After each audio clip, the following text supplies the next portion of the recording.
Overpromised with Covino Rich, presented by DraftKings Fantasy Sports. Check out what DraftKings has to offer this season with code Overpromised, because life's more fun when you're in on the action. DraftKings, the crown is yours. Gambling problem? Call 1-800-GAMBLER. Age and eligibility restrictions apply. Void where prohibited. See DraftKings.com for details.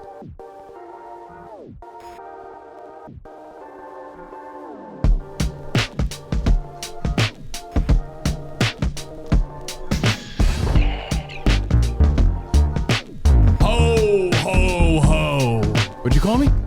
Look what you did, you little jerk. Welcome to Overpromised, brought to you by DraftKings Sportsbook, our bonus pod, Covino and Rich. You hear us on Fox Sports Radio. Happy holidays. I'm pumped because we just got into the Jelly of the Month Club. Yeah, buddy. That's big time right That's there. our bonus. Appreciate that. Thank you. Keeps on giving the whole year round. Yes. I've always said that. So lots to get to today. There's a story about Ryan Garcia, the boxer, Ryan Garcia. Two stories. There's an update about his career, potential huge fight that we got to go to. Okay. And something he did with his money. You buy yourself a Christmas present? Think about it. Yeah. And the rules of adult gift giving. Yeah. There's some caveats and shit that people need to understand. I have a new rule. Okay. Bill Maher. Okay. Well, let's get into this, man. Before we get into your picks, Rich, Mayim Bialik. You're a big Blossom fan, right? Whoa. Big Bang Theory. Mayim Bialik. Well, she's been hosting Jeopardy. You're a huge fan. Isn't she your hall pass?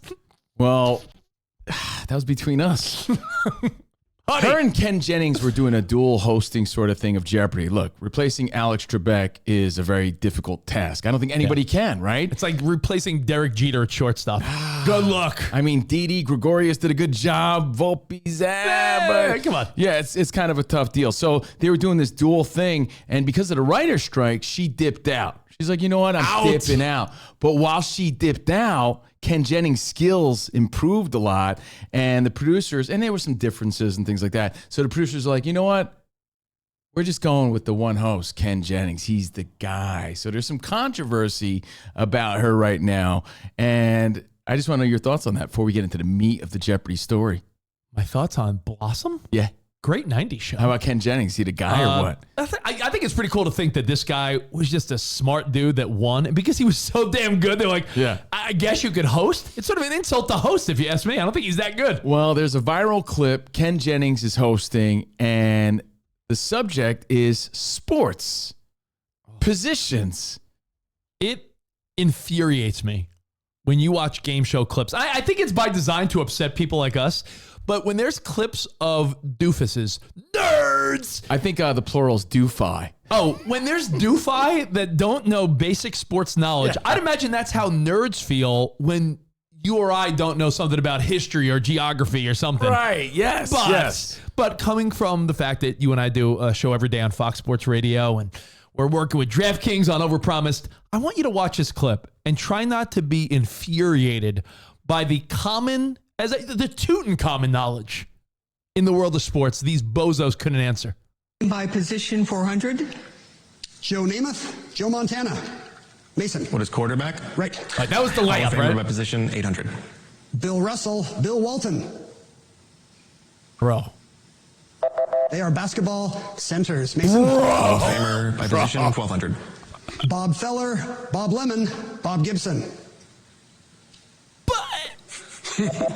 They're baseball pitchers. This might be a long category.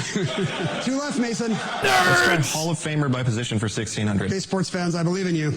Jerry Rice, Randy Moss, John Stallworth. They are wide receivers. And let's finish it off. Gump Worsley, Shrimp Warders, Rat Westwick.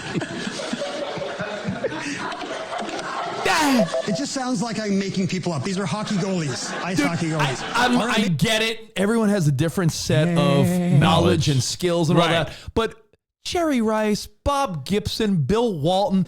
Here's how I gauge things. Come on, man. Look, we all got to be a little well-rounded, right? But I'm thinking, well, if my mom knows these names, I think everybody should sort of know these names. We're talking legends. We're not talking just some random people. Legends, and if you do the math and you could figure, like, I didn't know all those goalies, but I'm like, oh, they sound like hockey names. Like, goalies in hockey. Yeah. Again, that was sports by position on Jeopardy. To tie it back to sports, too, it seems like Ken Jennings sort of, while he pipped me and Bialik there with the gig. Little Drew Bledsoe Action. He made it happen there, so props to him. But this clip went viral, and it drove us crazy because we're thinking, how do they not know? But then again, people that know about finance and money are shocked when people don't have a 401k. When people are big history buffs and they're like, you don't know all the presidents and all the foreign leaders. And yeah, but some you people know don't a little state capitals, man. You got to know a little something, and right? that's the reminder. The reminder is there's nothing shittier or less attractive in a friendship or a relationship or anything when someone is so one-dimensional. You never want to be the person that only knows sports or only knows science. Like, know a little bit of everything. That's the key, and that's the reminder here. If you get anything out of our bonus pod, don't be one-dimensional, right? Yeah. But it poses a question. You're watching this, and it makes you think, well, what's worse? An actual nerd? Nerds! Or a sports nerd? Or are they the same? Now, that would be your stereotypical. By the way, it looks kind of like you, Rich. Yeah, that looks like me in 92 before I came into my own. Let's say, put those on. That is Rich. I got it from the archives. Wait, that's high school? That's your high school picture. Did I do that? Beat it. Get out That's his high school picture. That's Rich Davis in high school. Oh, man. Now, Hey, it's been a minute since I've seen you guys. okay, right? So we all know the nerd. He ends up on Jeopardy. He ends up being rich because he invented something. He's got a hot model wife. He's the nerd, but he's successful, right? Oh, damn, but where's my bow tie? You got the sports fan. I like to consider myself a sports fan, but then you got sports nerds. And we work with a lot of them. We work with where they're sports robots, where everything, they're one-dimensional, but with sports. Yeah, you might be surprised by my answer because I think Spot thinks I'm going to say the nerd is worse than the sports nerd. I think they're equally guilty. They're the same? Because if there's a guy whose whole wardrobe is only like, I only wear New York Giants and Yankees jerseys every day, and they paint their face, and they really take losses like they're on the team. I think that's equally... Or they're like Patton Oswalt in the movie Big Fan, where they're just calling sports talk radio shows all the time. Yeah. Well, hey, sports talk, I got a hot take for you. First time, long time. Right? One of those guys. And all they do is live sports. That could be equally as bad, but I'll just give you a nugget to think on then. Because I agree. They're very similar, right? So we're saying, what's worse? The typical nerd, the sports nerd, or are they the same? You could say, well, at least the sports nerd is into something that we have for years deemed to be kind of cool. I mean, sports is cool, so they're into sports. They're just nerdy about it. And I hate when you take a cool subject matter and nerd it up. It's like, all right, dude, now you're making this a nerdy conversation. So we ask you, Fox Sports Radio Nation, Overpromised Nation, what's worse? Spot, any thoughts? Yeah, I agree with you. The commonality between both is that you're a one-dimensional character. And I could argue, you said that like these other things, these fringe things are nerdy. They've become more mainstream than sports. Like the Marvel franchises are making billions of dollars. So is the NFL. They're equally nerdy, man. They're equally and nerdy. Nerd has become cool in today's world. Yeah. But I'm bringing cool back. Then I'll be the guy to say it. There's something way nerdier about people LARPing in a field, and granted, that's their fun. LARPing is like jousting. They're role playing, like with swords and stuff. And I get it. That's their fun. I'm not judging, but I'm saying if we're going to pose the question, that's a little nerdier than some people playing some pickup basketball because they are one-dimensional sports guys. It's not swords, it's S words. Oh, so I'm S words. Let's so when you think about it that way, I'm giving the edge.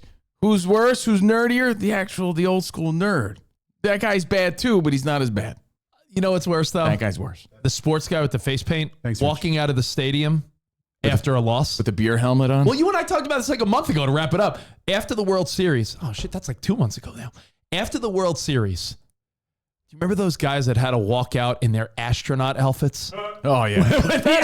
when the Astros lost the ALCS, those dudes had to walk out dressed like they were NASA astronauts. And by the way, here's my nerdy sports hot take to wrap this up, Yeah. to get into your picks. You know, Aaron Rodgers said he has a few years left, but, you know, the Jets aren't going to promise him a few years till they see what he does next year. Do you think he goes back to see if he has the skills to co-host with Ken Jennings and he does some of that again? Because he was pretty good. Aaron Rodgers was pretty good on He Jeopardy. was pretty good. He can do it when he's done. I think he's got a future there. Well, speaking of sports, hey, sports nerds, I got some picks that... Nerds! I'm calling this one like, who effing knows? This is like my Rich Davis, who the F knows, parlay of the week. Because truthfully, I pointed this out. The first maybe 6, 7, 8 weeks of the season, I felt like I was the smartest man alive. The last couple weeks, I don't think it's just me, because there's games, as you and I have both said, you can't predict that. You can't predict that 1 week the Jets get smoked by the Dolphins, but the week before, they smoked the Houston Texans, who are in a playoff position. It's so unpredictable, but let me give you my 3-team parlay.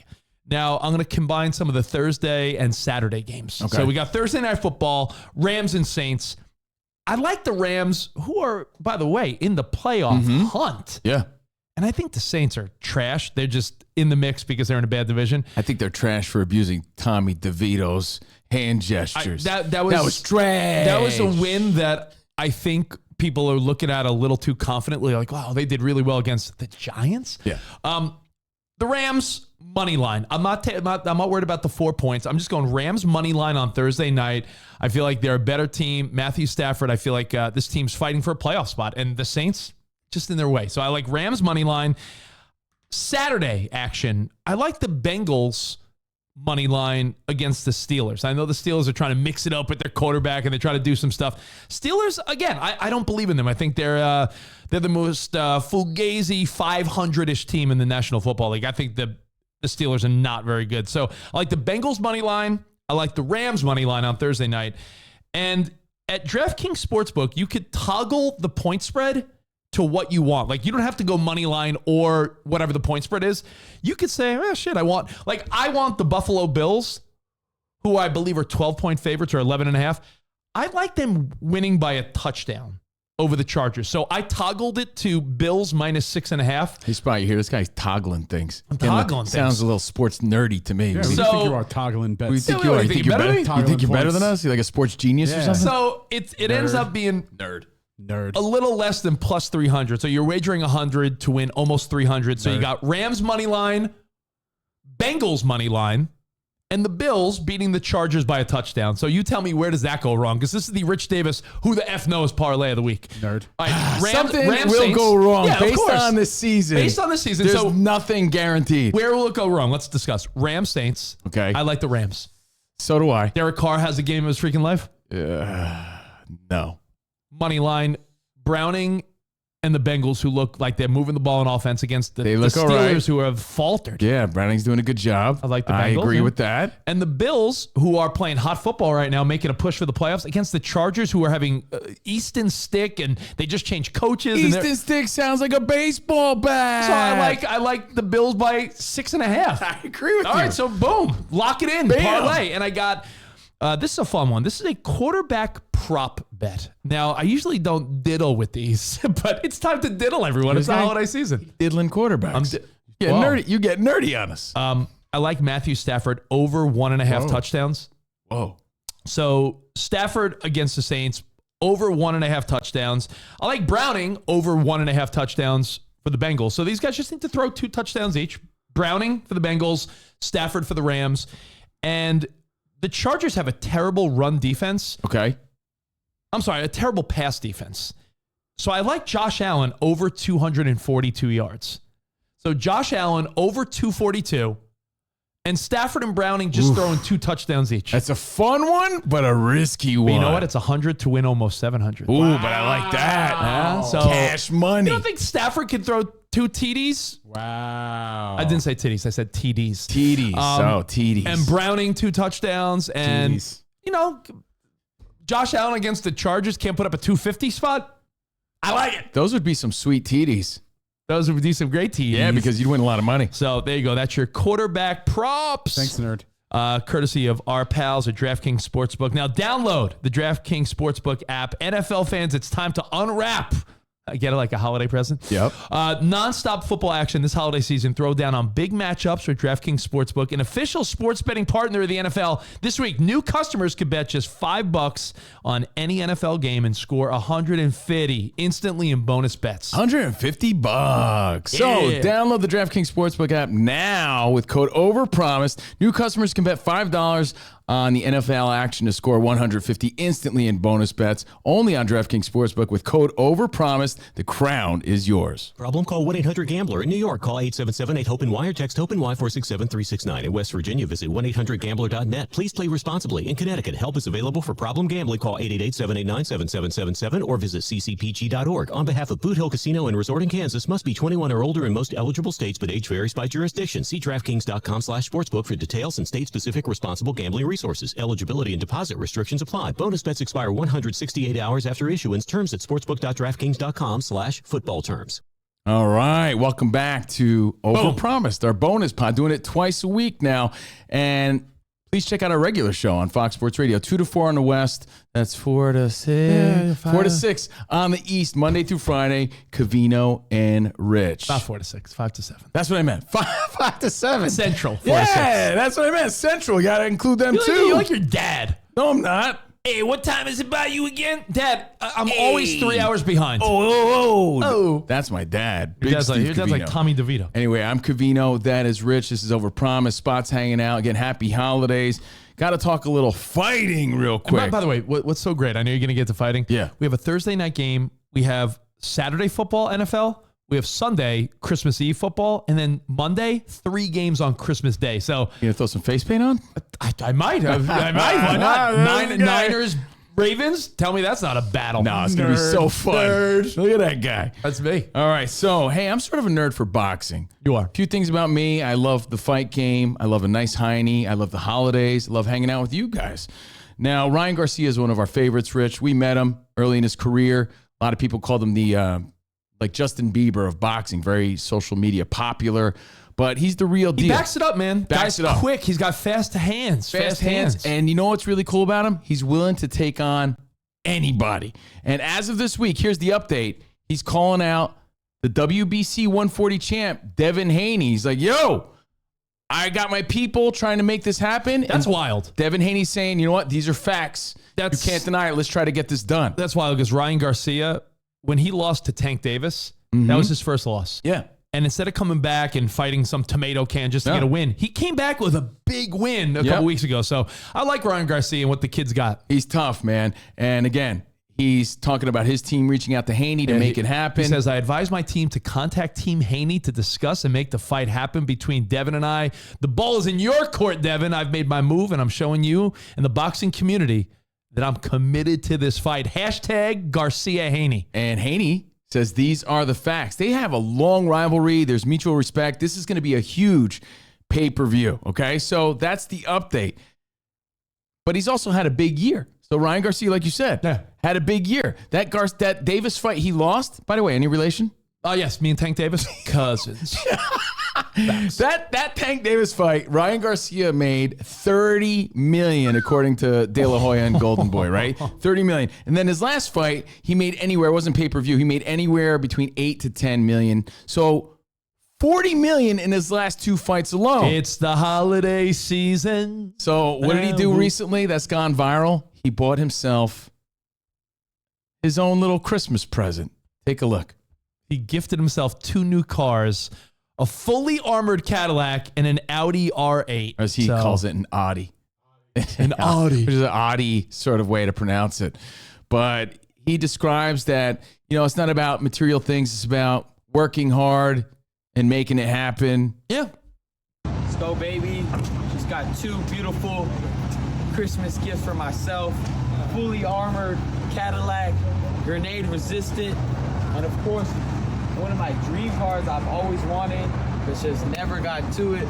I got an Audi R8. An Audi. Spider version. V10. Sick. Sorry if I got that wrong. Shout out Audi, however you want to pronounce it. We love you. That's pronounced Audi. But he's a cool young kid, and it poses a few questions. It is the Christmas season, Hanukkah for some. Yeah. Do you buy yourself stuff? Like if you're walking around the mall, getting your kids some presents, you're doing your shopping at Target and the mall, like I said, going to clothing stores and gadgets. And are you the type that's like, damn, I work hard. I deserve to buy myself a Christmas present. And I think that's exactly what's going on here. This is about the fruits of your labor. You work hard, and you know what? I made $40 million in my last 2 fights. I'm going to buy what I want. I earned it. I work hard for this, and this is, this is my reward. Well, there are times I think you have to step back and think that way, because there are times I'll walk around doing a little shopping for the kids, and I'm like, you know what? Dad works pretty hard. If I want to buy myself some new clothes or a watch or do some new Jordans, like, hey, I'm a very self-centered guy. It? I think it's okay to be selfish once in a while. I think we forget to, because 'tis the season to give. But I'm like Jerry Rice, man. I'm a great receiver. Let's go. So if I have to get it myself because I work hard, that's fine. He spent $499,000 on that fully armored, grenade-resistant caddy. It's all perspective, though. That's like, yeah. No. He's making money. Does he have a lot of grenade problems? I don't know. Just 200. I mean, he was fighting Tank Davis. That's true. $225,000 for the Audi. So he spent $724,000 on himself. Again, like Rich said, that's all relative, but it poses the bigger question: buy for yourself or not? For your spouse or not? Because a lot of times people get lazy in their relationship. And I'm going to give you my theory, and we can explore all of them. Moving forward, guys, as time goes on and you grow up and your siblings have kids and you have kids, new rule, Bill Maher style. Okay. I'm not buying presents for the adults, period. You don't have to. It's for the kids. The first question, yes, treat yourself. If you see something you want, you do it throughout the year. Why not do it around the holidays? Hey, let me treat myself. Get some new kicks. Get some new watch. anything.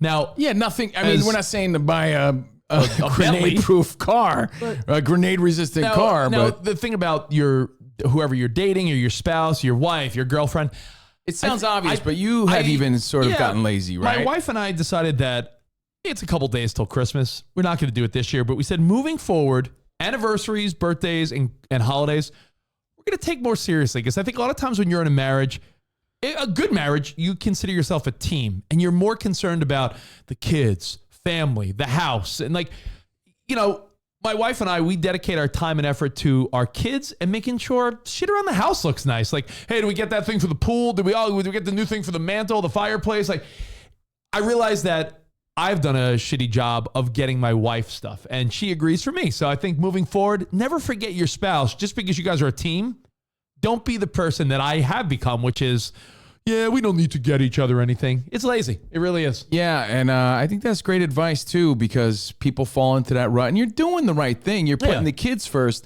but eventually the kids move out, and you hadn't put your significant other first in a long-ass time, so you got to keep that romance alive. Now, the new rule, which you may have applied in your life already, no gifts for the adults. Yeah. You're adults. Whatever you want, you're going to buy. No, if you need it. So doesn't it make more sense to buy only kids for the children? I don't think there's any exception here, but Spot, I know you have a problem with this. I do. As someone who doesn't have children, when I have nieces and nephews and multiple siblings, of course, all the kids get gifts. I buy gifts for the kids. Uncle Spotty Claus. What does Uncle Spot get in return? The joy of giving to your niece and nephews? So being the Funkle? No, but here's the thing. Because all of my siblings are essentially getting a gift, and they're all adults because it's for their children. What am I getting in return? You're not giving your brothers and sister anything. You're giving their kids something as fun Uncle Spot. It's going to their family unit. So I feel like I'm getting shortchanged as someone who didn't end up having children. You know how much money you save by not having kids? I know, but I feel like I'm shortchanged. No, but hold on. I feel like it's. I feel like. Want to give you the receipt for 1 month of daycare, and then you'll reconsider this? I feel like there's a little bit. What would you want? Of that you can't get on your own. Yeah. What do you want? Fairness. What would you want? You want them to buy you a stupid tumbler? No, I want to. You know what? Like a gift card, like to Starbucks, or like a gift card to like Target. But are you a child? You're an adult. You can't afford your own caramel macchiato? I can, but there should be some sort of like reciprocation. He's making a point. I just don't like it. You know what I mean? It's like you're an adult. Like, do you really want a present? You know what, man? I don't want anything. When you buy your brother James his little son Giovanni. When you buy a little Gio, A little Gio. I don't know, a little Super Mario Castle or something, and you see the joy in his eyes, That's the gift. you're thinking, now where's my gift I'm card? not going to see the joy in his eyes Where's mine? because I'm sending it. It's going to be sent via like Amazon. Well, I'm not tell gonna him see to the joy in his eyes. tell him to open it on FaceTime, and there's your joy. I think that's a very odd way to feel, although what you're saying Makes sense sort of financially. little Like, I'm something. giving them, where's mine? I get all that. Like, you have to be Little bigger something than in that return. as an adult and as an uncle. I don't want a dollar for dollar, but like let's say I get them like $100 toy. Give me like a $20 gift card to Starbucks as an I'm going to tell acknowledgement. Gio to make you a little macaroni tie because that's all you really deserve. Honestly, Here's a little kid. Honestly, I think even a drawing I think would be nice. Finger You know what? paintings.